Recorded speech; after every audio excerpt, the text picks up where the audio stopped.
I would have testified. I wanted to testify. The theory is you never testify, because as soon as you testify, anybody, if it were George Washington, don't testify, because they'll get you on something that you said slightly wrong, and then they sue you for perjury.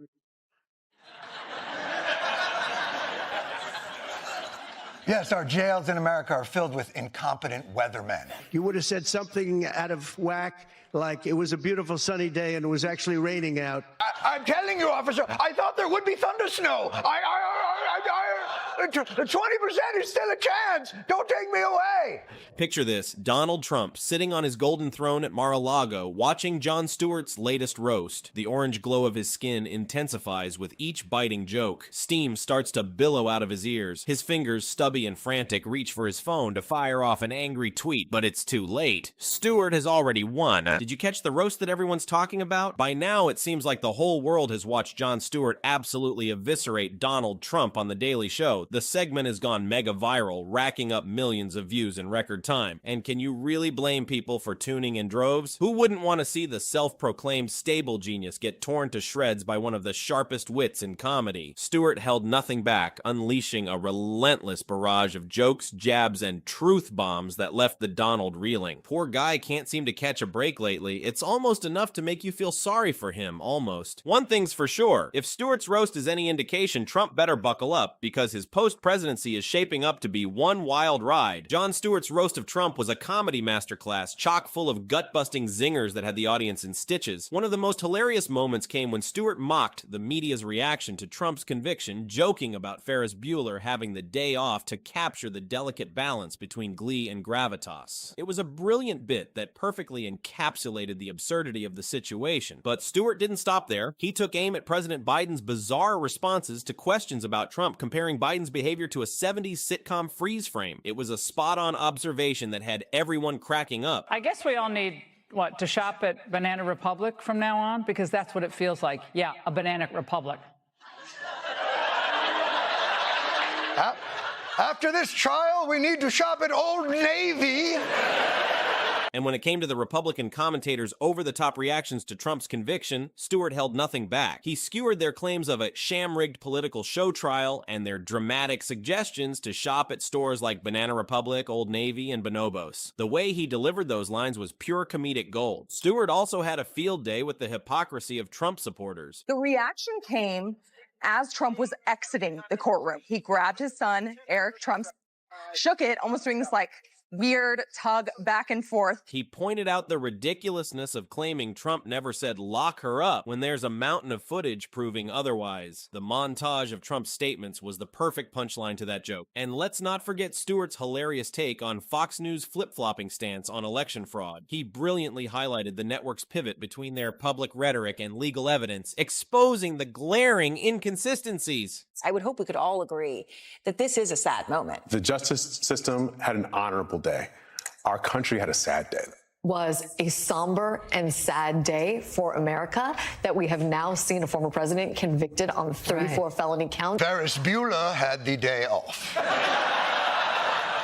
One of the most memorable bits was when Stewart dreamed up a show called No Oneing Knows to poke fun at the media's obsession with speculative questions about the future instead of tackling the concrete issues of the past. It was a clever way to underscore the absurdity of the whole situation, and who could forget the mock courtroom skit where Stewart juxtaposed Trump's and his lawyers' contradictory statements about election fraud inside and outside of court? The stark contrast was both hilarious and damning. But here's the thing, folks, John Stewart's not just some cheap insult comic up there throwing around zingers willy-nilly. No, this man's got a razor-sharp wit that he uses like a scalpel to dissect the absurdities of the Trump era. It's like watching a master surgeon at work, except instead of a scalpel, he's wielding a microphone, and instead of a patient, it's the bloated corpse of American democracy laid out on the operating table. Take, for example, how Stewart expertly skewers the media's feeble attempts to maintain some kind of balance when reporting on Trump's endless parade of scandals and legal woes. He mocks their high-wire act between glee and gravitas, exposing the utter ridiculousness of trying to put a serious face on a situation that's about as somber as a whoopee cushion at a funeral. But it's not all just jokes and japes with Stewart. He's got receipts too. When Trump tries to claim he never said lock her up, he said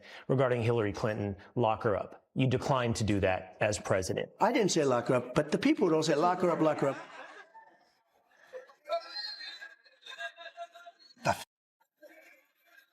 You never said lock her.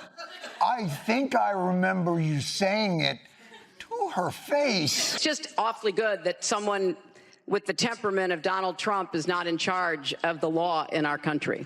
Yeah, because you'd be in jail. Stewart's right there with the video evidence, playing clip after clip of Trump leading his rabid base in the chant like some kind of orange-hued Pied Piper of political lunacy. Look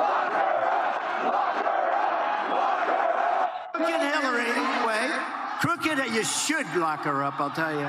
For what she's done, they should lock her up. Lock her up is right. Again, apologies. You didn't say lock her up. You merely gave the thumbs up. He literally said lock her up all the f***ing time. It's a devastating takedown that leaves no room for spin or denial. And then there's the way Stewart exposes the yawning chasm between Trump's blustery rhetoric and the cold, hard reality of the courtroom. He contrasts Trump's confident proclamations of election fraud with his lawyer's meek admissions that whoopsie-daisy, there's no actual evidence of any wrongdoing. It's a juxtaposition that would be hilarious if it wasn't so darn terrifying. But perhaps Stewart's most biting critique is reserved for the Republican Party itself, who he skewers for their hysterical cries of political persecution whenever one of their own faces even the slightest hint of accountability. He mocks their banana republic analogies, pointing out the sheer absurdity of claiming victimhood while simultaneously wielding power like a toddler with a loaded gun. I guess we all need, to shop at Banana Republic from now on? Because that's what it feels like. Yeah, a banana republic.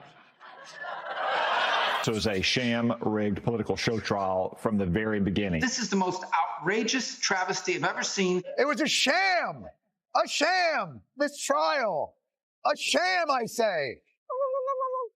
And through it all, Stewart never loses sight of the deadly serious stakes at play. He reminds us that in a world where reality itself seems up for grabs, the courts remain a vital guardrail against the insanity. It's a message that lands with all the force of a punchline, but lingers long after the laughter fades. Over the years, John Stewart's satire has gone from lighthearted jabs to scathing takedowns, from poking fun at political absurdities to calling out systemic failures. It's like watching a comedian evolve from a class clown to a razor-sharp social critic. In the early days, Stewart's jokes were more about getting laughs than making a point. But as time went on, he started to use his wit as a weapon, taking aim at the powers that be with surgical precision. Nowadays, Stewart's not just cracking wise, he's cracking the code on what's wrong with our political and media landscape. His jokes have become more like truth bombs, exposing the hypocrisy and absurdity of it all. Take his bit about Biden's press conference. Sure, it got a chuckle, but it also shone a light on how the media loves to sensationalize and oversimplify. Mr. President, can you tell us, sir, Donald Trump refers to himself as a political prisoner and blames you directly. What's your response? No, don't stop! Don't! No!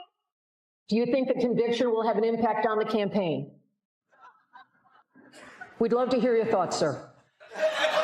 Stewart's comedy has become a mirror, reflecting back the ugly realities of our polarized politics and echo chamber media. He's not afraid to call out the BS on both sides of the aisle, pointing out the disconnect between what politicians say and what they actually do, and he's not letting the media off the hook either, skewering them for prioritizing ratings over reality. But it's not all doom and gloom in Stewart's world of satire. Even as he's gotten more serious, he still knows how to land a punchline. His jokes are like a spoonful of sugar, helping the medicine of truth go down. And he's not just preaching to the choir. He's trying to wake people up, to get them to question what they're being fed by the powers that be. To what degree will Trump's loyal followers stick with him, or will they finally see him for the phony that he is? The hosts of late-night shows will undoubtedly enjoy themselves immensely with this one, no question about it. Initially, it seemed as though President Trump was trying to stage a pitiful sympathy party in reaction to the guilty decision. Following Trump's initial post-verdict interview, Kimmel wasted no time in diving right into the absurdity of the situation. Trump spent most of the weekend at his golf club in New Jersey,